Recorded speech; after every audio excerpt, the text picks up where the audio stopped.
Scott Bauer, you're up next. What do you think is going to be that one beacon toward which you go when it comes to deciding whether you buy or sell this week?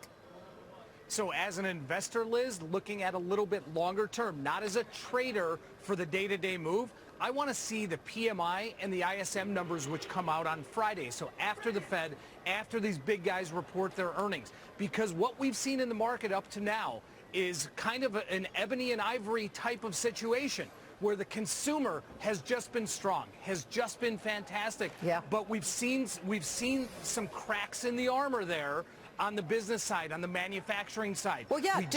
By the way, did you see the Dallas manufacturing activity for October?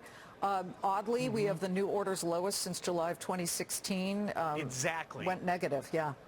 Exactly. And so those numbers are the ones I'm focusing on because I want to see if the manufacturing sector really is as bad as it has been over the last couple months, or if we're going to get a little bit of a rebound, which to me, for investors, will give a little bit better look into the end of the fourth quarter.